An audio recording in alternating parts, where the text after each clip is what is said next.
चलिए, मैं आप शुरुआत में आपको एक भविष्यवाणी सुनाता हूं, और भविष्यवाणी की एक सियासी चेहरे ने, और एक सियासी चेहरे ने ट्वीट भी किया है। पहले सुनिए। चुनाव खत्म होते ही आज की रात, कल के बाद सरकार हिसाब किताब लगाने लगेगी किस किस चीज को महंगा करना है। महंगाई बढ़ने जा रही है। तो राहुल गांधी ने ट्वीट किया, अखिलेश यादव ने बयान दिया, दोनों ने ही भविष्यवाणी की है। मतदान खत्म, काउंटडाउन शुरू। काउंटडाउन महंगाई बढ़ने का हुआ है, पहले भी हुआ है, खासकर पेट्रोल डीजल के दामों के साथ। तो हो भी सकता है। सवाल यह है कि होगा क्या। नमस्कार, आप देख रहे हैं प्राइम डिबेट, आपके साथ मैं हूं स्वप्निल। मतलब ये कि एग्जिट पोल जो भी कह रहे हो, एग्जिट पोल चाहे जो भी रहे, रुझान महंगाई के आ रहे हैं। 5 राज्यों में किसी की भी सरकार बने, इलेक्शन जीतेगी तो सिर्फ महंगाई पर। यह भी फैक्ट है कि मिडिल ईस्ट में तनाव के बीच सरकार ने ईंधन पर राहत दी और खुद नुकसान उठाया। हालांकि फायदे की स्थिति थी तब तो नहीं दी थी। पर क्या सचमुच इलेक्शन का इन्फ्लेशन से कनेक्शन है? आज इसी पर चर्चा करेंगे। मेरे साथ बीजेपी से वीरेंद्र शर्मा जी हैं, सोनिया शर्मा जी अर्थशास्त्री हैं, और डॉक्टर विनाश शर्मा राजनीतिक विश्लेषक। मैं आप सभी का स्वागत कर रहा हूं समाचार प्लस पर। वीरेंद्र भाई, आपसे शुरुआत कर रहा हूं। वीरेंद्र भाई,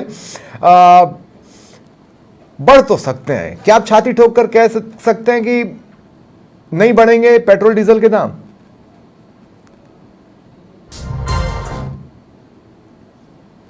जी देखिए स्वप्निल जी, हाँ। पूर्ण विश्वास के साथ कह सकते हैं कि नहीं बढ़ेंगे। अच्छा। और उस विश्वास का कारण क्या है? उस विश्वास का कारण यही है कि भारतीय जनता पार्टी की जब केंद्र में सरकार बनी थी 2014 से लेकर अब तक, आप मुद्रास्फीति की दर देख लीजिए, कभी भी 4 से 5% से ज्यादा नहीं बढ़ने दी। और उसका रीजन क्या रहा? उसका एक ही कारण था, वह था कि हमने हमारी जो आपूर्ति का तंत्र था उसे मजबूत किया, पहला विषय। दूसरा विषय था क्योंकि हमने रिजर्व बैंक को एक वैधानिक लक्ष्य दे दिया कि 4% से ±2 से ज्यादा मुद्रास्फीति दर नहीं बढ़नी चाहिए। और तीसरा जो बड़ा रीजन था वह था कि हमने संस्थागत कई ऐसे सुधार किए जिसके कारण मुद्रास्फीति बढ़ी नहीं। और वही यूपीए का शासन देख लीजिए, डबल डिजिट में मुद्रास्फीति की दर थी। यूपीए के शासन में आप पेट्रोल डीजल के दाम देख लीजिए, और अभी पेट्रोल डीजल के दाम देख लीजिए। आपने एक्साइज ड्यूटी में राहत दे दी, लेकिन उसके बावजूद भी कोई फायदा मिला नहीं। 2014 में आप आए थे कि 72 रुपए बहुत ज्यादा होते हैं पेट्रोल बोलकर, और 104 रुपए अभी हम ले रहे हैं। एक्साइज ड्यूटी कम की, उसका भी कोई फायदा 1-2 रुपए का भी हमको तो मिला नहीं। पेट्रोलियम कंपनियों से दामों की स्थिति आपने वापस अपने हाथ में ली नहीं, तो बढ़ सकता है। मुझे ये पता नहीं स्वप्निल जी आप किस दौर की बात कर रहे हैं, लेकिन मैं आंकड़े सहित आपके सामने दावे के साथ कह सकता हूं कि यूपीए के टाइम पे जब वो सरकार में आए थे तब 33.71 रुपए पेट्रोल का प्राइस था, और जब वो सरकार से गए तब 72.43% रुपए था। जो कितना प्रतिशत बढ़ा है उन्होंने? 115%।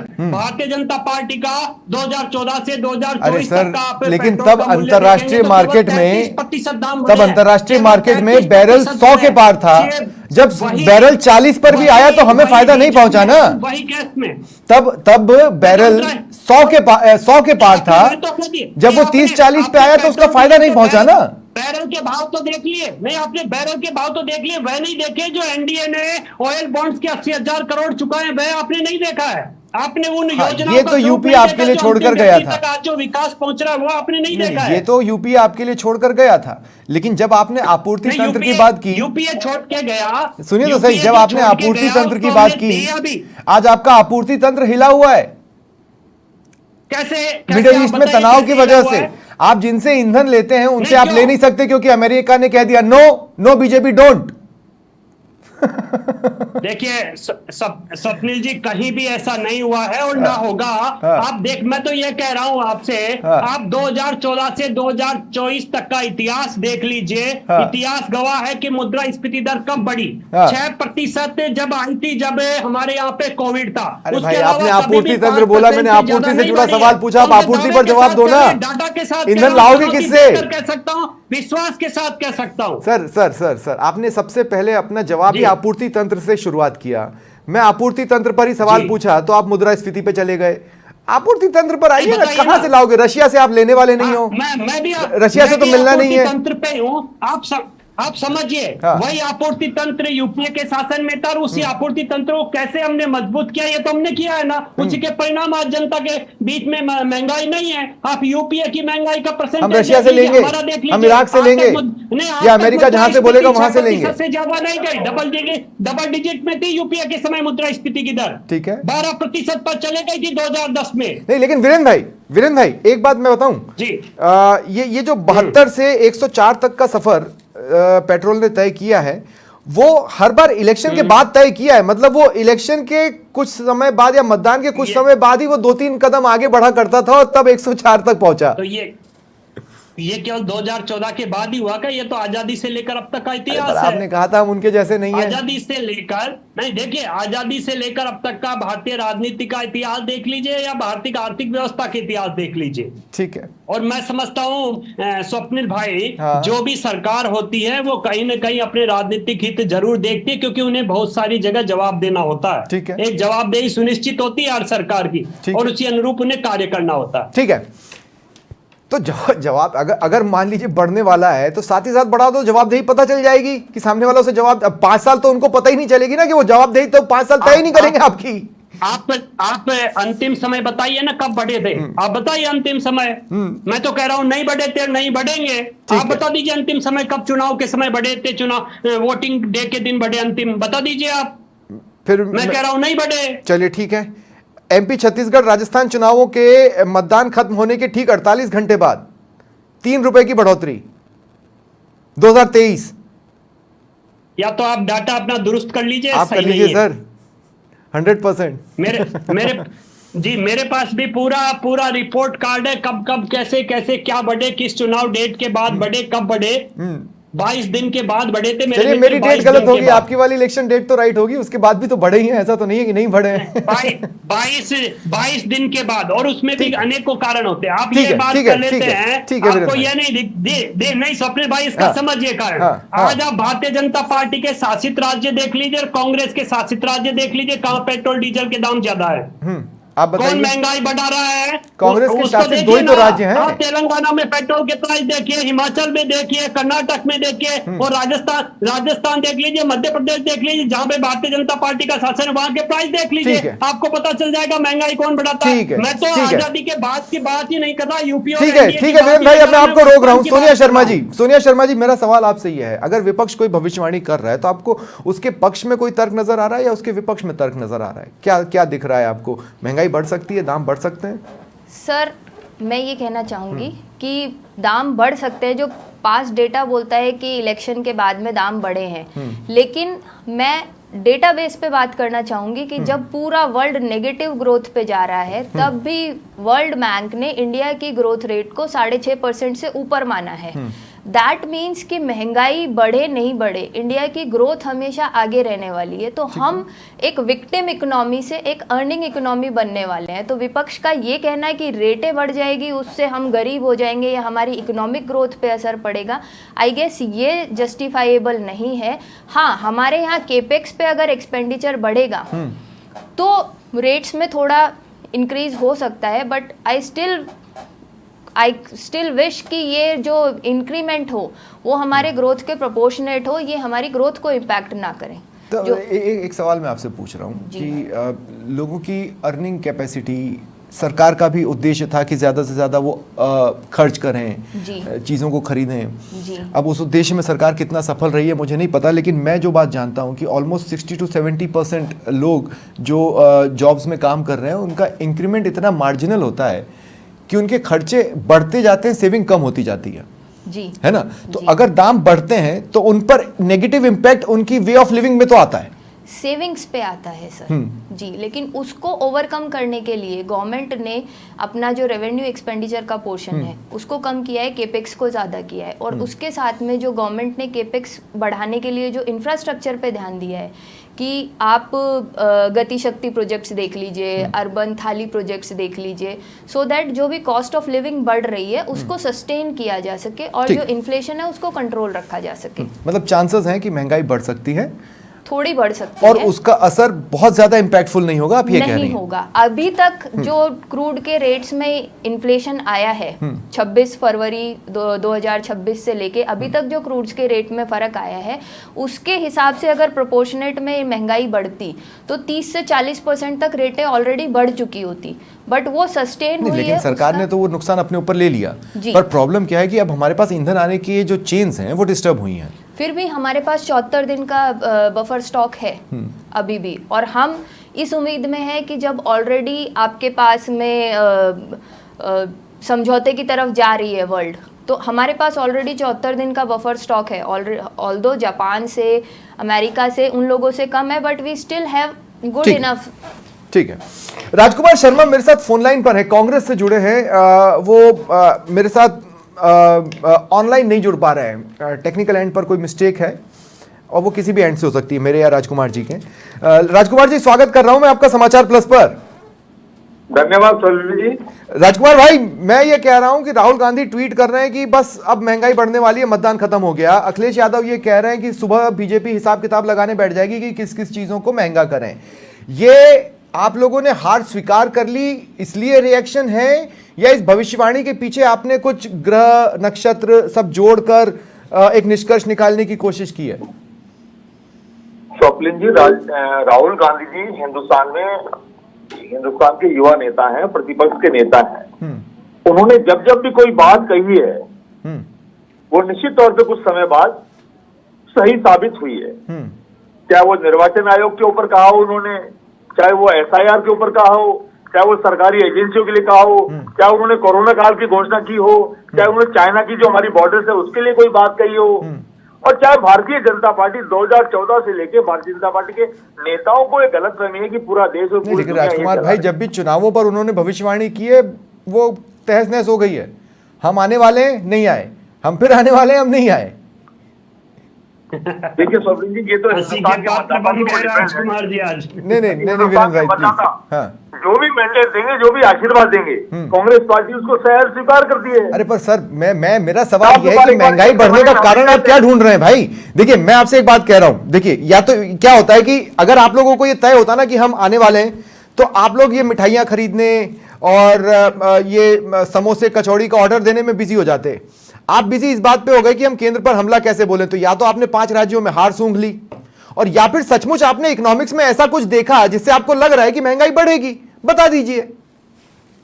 स्वप्निल जी, ये परंपरा रही है, चुनाव जब खत्म होते हैं उसके 10-5 दिन बाद महंगाइयों की जो रेटें कंट्रोल की जाती है, चुनाव को देखते हुए, चुनाव में लाभ देने को देखते हुए, वो तुरंत प्रभाव से जैसे ही चुनाव खत्म होता है बढ़ा दी जाती है। हाँ, ये परंपरा तो रही है राजकुमार भाई, इस बात से तो मैं भी सहमत हूं। बस बात यह है कि वो परंपरा डाली आपने थी। नहीं, मैंने क्या कहा, ये कि प्रलोभन देने का एक रिवाज चल पड़ा है। जब चुनाव होता है तो प्रलोभन ये दिया जाता है कि उस वक्त महंगाई या कोई भी चीजों को कंट्रोल रखा जाए, तो कंट्रोल रखा हुआ होता है। और आपको पता है भारतीय जनता पार्टी तो किसी गलतफहमी में, किसी घमंड में है। और मैं दूसरी बात, सबसे इम्पोर्टेंट बात जो मैं कहूँ वो ये कहूँ कि भारतीय जनता पार्टी आज पूरे देश में, पूरे राज्यों में धीरे धीरे अपने पांव पसारती जा रही है, और इतना घमंड में है कि भारतीय जनता पार्टी को विपक्ष की बिल्कुल भी सुध नहीं हो रही है। और राजकुमार भाई, मतलब आपको भी ये भी तो सोचना चाहिए, आपको ये भी तो सोचना चाहिए कि लोग 100 रुपए का पेट्रोल खरीदने को तैयार हैं, उनको लाने को तैयार है। पेट्रोल की कीमत 100 रुपए 120 रुपए तक रखने को तैयार है, लेकिन आपको लाने को तैयार नहीं है। स्वप्निल जी, भारतीय जनता पार्टी हिंदुस्तान में झूठ परोसने में कामयाब हो गई। ओके, भारतीय जनता पार्टी झूठ परोसने में कामयाब हुई, लेकिन कांग्रेस पार्टी ने झूठ कभी भी परोसने का काम हिंदुस्तान के लोगों को नहीं किया। ठीक है राजकुमार भाई। डॉक्टर अविनाश शर्मा, ये अब देखो अविनाश भाई, आप भी जानते हो और मैं भी जानता हूं, हाँ, इलेक्शन के बाद बढ़ तो जाते हैं रेट्स, और थोड़ी सी महंगाई फूल तो जाती है, मतलब इन्फ्लेशन इन्फ्लेट हो जाता है। मैं ये सिंसियरली कह रहा हूं, ये होता तो है। तो ऐसा कोई भविष्यवाणी को लेकर बहुत ज्यादा जोड़ तोड़ करने या गणित निकालने की जरूरत नहीं है, कोई फॉर्मूला बनाने की जरूरत नहीं है। होता रहा है, हो सकता है, होगा कि नहीं ये केंद्र को देखना है। अविनाश जी,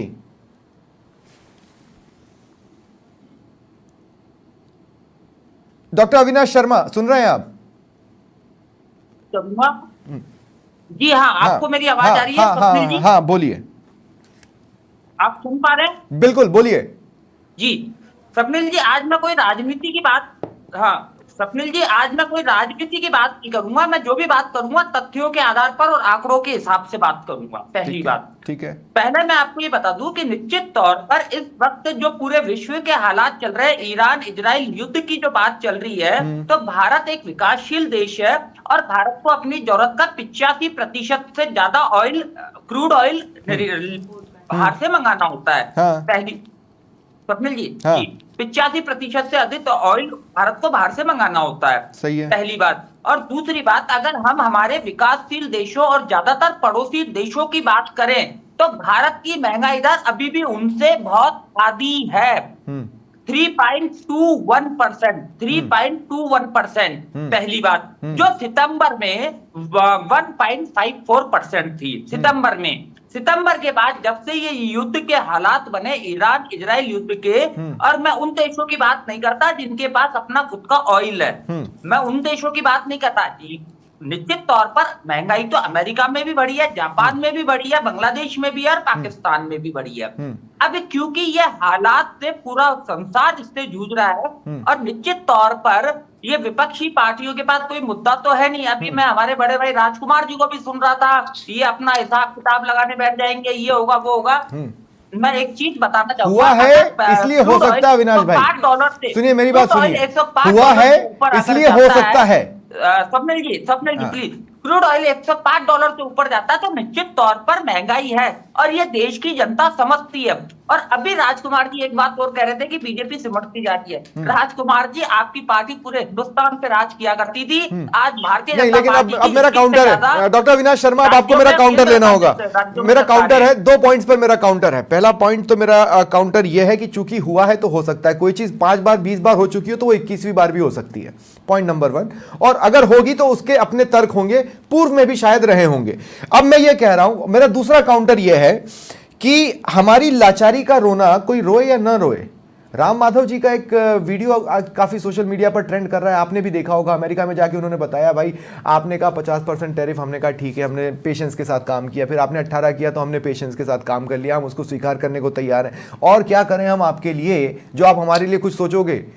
तो ये बताता है ना कि जो इस मिडिल ईस्ट के तनाव के बीच शायद हमको कुछ रिश्ते बनाए रखने में और कुछ रिश्तों को मजबूत करने में शायद कहीं पर चूक हो गई है, नहीं तो राम माधव को लाचारी के साथ बोलने की जरूरत ही नहीं थी।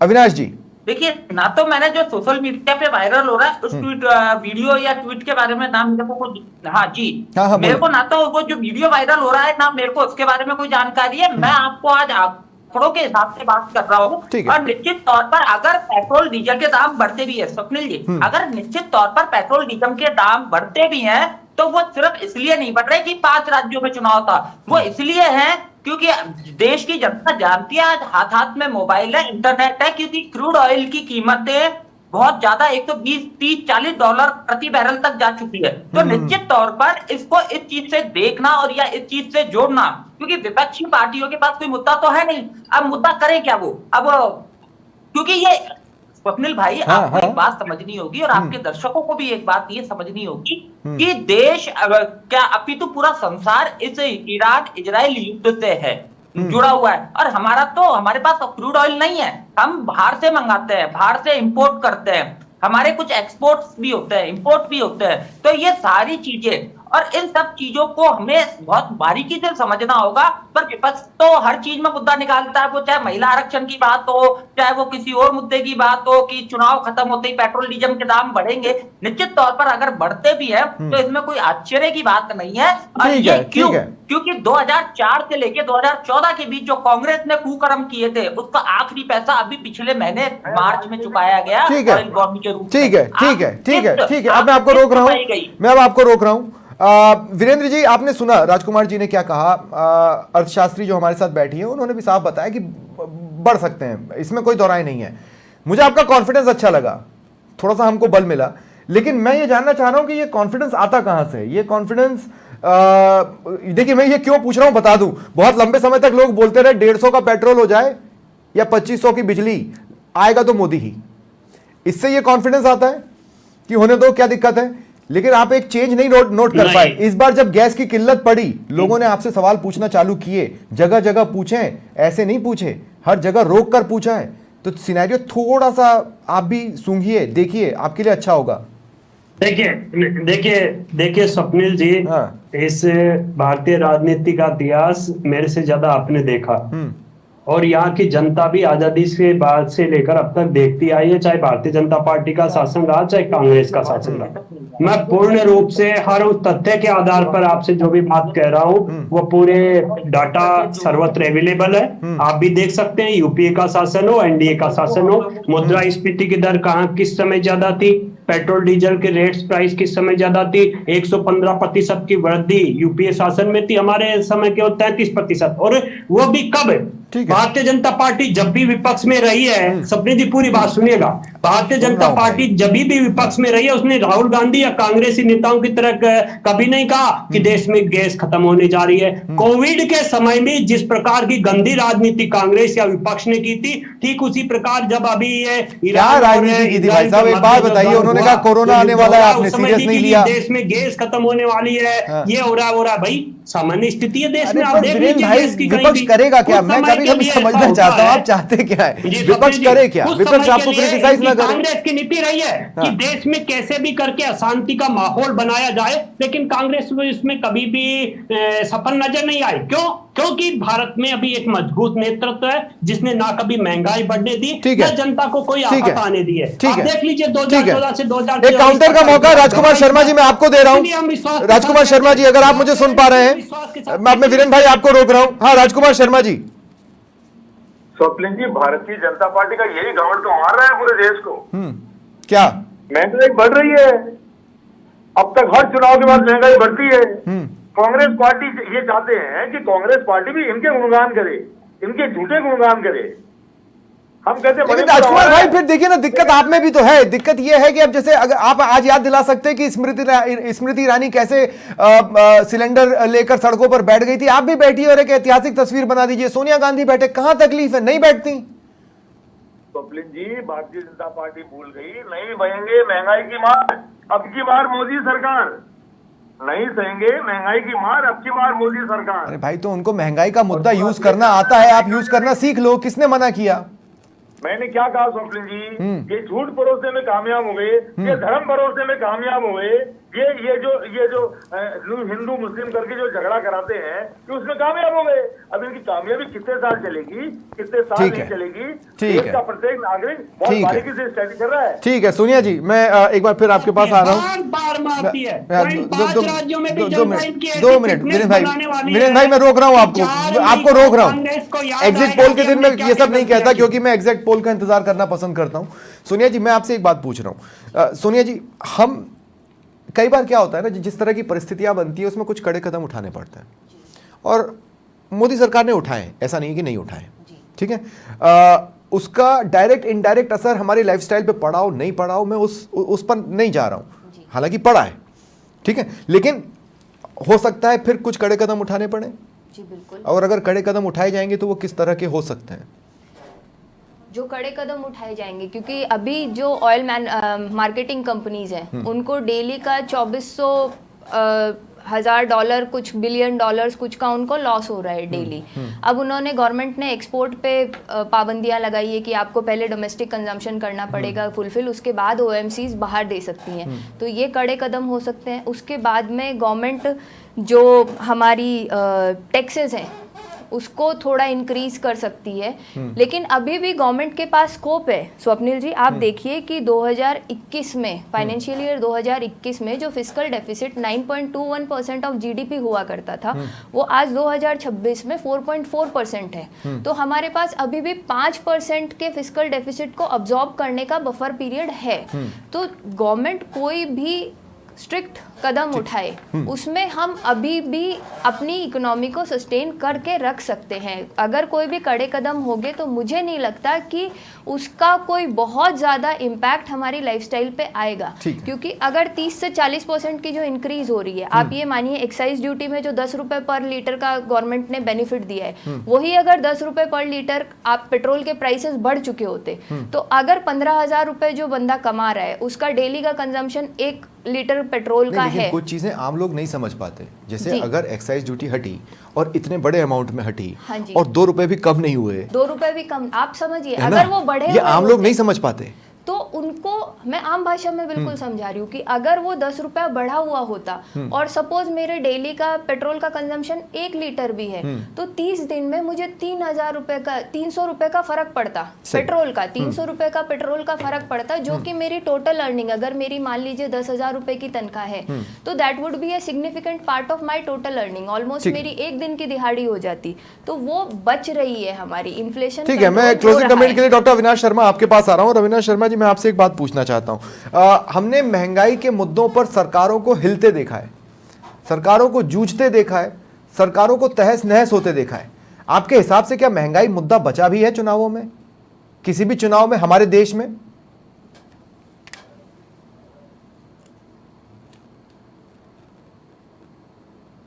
देखिए स्वप्निल जी, सबसे पहले तो मैं आपको बता दूं, निश्चित तौर पर महंगाई को देखते हुए और कई सरकारों को देखते हुए भी देखा है, ये बात बिल्कुल ठीक है। लेकिन इस बार जो हालात बने हुए हैं, पूरा विश्व इससे जूझ रहा है, ये भारत की जनता बखूबी जानती है। भारत की जनता ये भी जानती है कि भारत के पड़ोसी राज्य, चाहे वो बांग्लादेश हो, चाहे वो नेपाल हो, चाहे वो पाकिस्तान एंड बांग्लादेश एंड श्रीलंका, वहां के मुकाबले भी एक विकासशील देश होने के बावजूद भी भारत में उतनी महंगाई दर अभी भी नहीं है। ये बात जनता नहीं, को प्रॉब्लम ये है, मुझे तो इस कंपैरिजन से चिढ़, अगर हम इतनी तेजी से ग्राफ में ऊपर जा रहे हैं तो हम पाकिस्तान श्रीलंका से क्यों कंपेयर कर रहे हैं? We should compete with China, Japan. तौर पर अविनाश जी, मैं कह रहा हूं कि अगर हम इतनी तेजी से ऊपर जा रहे हैं तो हम बात बात पे पाकिस्तान या चाइना से, हम पाकिस्तान से, बांग्लादेश से क्यों कंपेयर करते हैं? हमें कंपैरिजन तो चाइना, जापान, कोरिया, इनसे करना चाहिए। अरे स्वप्निल भाई, अमेरिका से तुलना कर लीजिए, अरे विकसित कर लीजिए महाराज, भारत विकासशील राष्ट्र, फिर भी मुद्रास्फीति की तुलना कर लीजिए, नहीं मुद्रास्फीति की तुलना कर लीजिए अमेरिका से और भारत से, किसी भी। स्वप्निल जी, मैंने बात की विकासशील देशों की, मैंने बात की विकासशील देशों की, ना कि मैंने विकसित देशों की बात की। अमेरिका को भी थोड़ा बहुत फर्क पड़ा है, लेकिन भारत की तुलना में बहुत कम फर्क पड़ा है, क्योंकि उसके पास तेल है और हमारे पास 85% से ज्यादा तेल हम आयात करते हैं। चाहे वो कांग्रेस की सरकार थी तब भी होता था, आज भी होता है, क्योंकि हमारे पास कुछ फैक्चुअल इनकरेक्ट हुआ, संपदा नहीं है। तो ये बात को ठीक है अविनाश भाई, आपकी भावना आ गई, आपकी भावना आ गई, लेकिन सोनिया जी कुछ फैक्चुअली करेक्ट करना चाह रही हैं, फिर मैं डिबेट क्लोज करूंगा। क्या सोनिया जी? अमेरिका में हम कंपेयर कर रहे हैं कि इंडिया में अमेरिका के कंपैरिजन में कम फर्क पड़ा है सर। अमेरिका में फैक्ट ऑन ग्राउंड सिचुएशन ये है कि वहाँ पे एम्प्लॉयज को कंपलसरी लीव्स दी जा रही है, क्योंकि वहाँ पे उनके पास सैलरी बांटने के लिए पैसे नहीं बचे हैं। इंडिया में हमने आज तक ऐसी सिचुएशन नहीं देखी है। हमारे पास इनफ रिसोर्सेज हैं, हमारे पास इनफ, मैं ये मान रही हूँ कि हम आर्टिफिशियली किसी भी इन्फ्लेशन को सरप्रेस करने की बजाय अपनी एम्बिशंस को हाई रखें, और जैसे कि हमारे पेट्रोलियम मिनिस्टर साहब ने कहा था कि हम अपनी जनता के सोनिया जी, ठीक है, सोनिया जी, आप तो अर्थशास्त्री हैं, स्वप्निल जी को थोड़ा बताइए कि अमेरिका की महंगाई और हमारे यहाँ की महंगाई दर भी देख लीजिए। मैं वही कह रही हूँ सर, हमारे यहाँ मुझे भी पता है भाई, देखिए क्या है कि मजबूत स्थिति में जी हाँ, यूक्रेन रूस का युद्ध। ठीक है, चलिए बहुत बहुत शुक्रिया आप सभी का मेरे साथ जुड़ने के लिए और चर्चा में शामिल होने के लिए। फिलहाल इतना ही, नमस्कार, समय खत्म हो चुका है।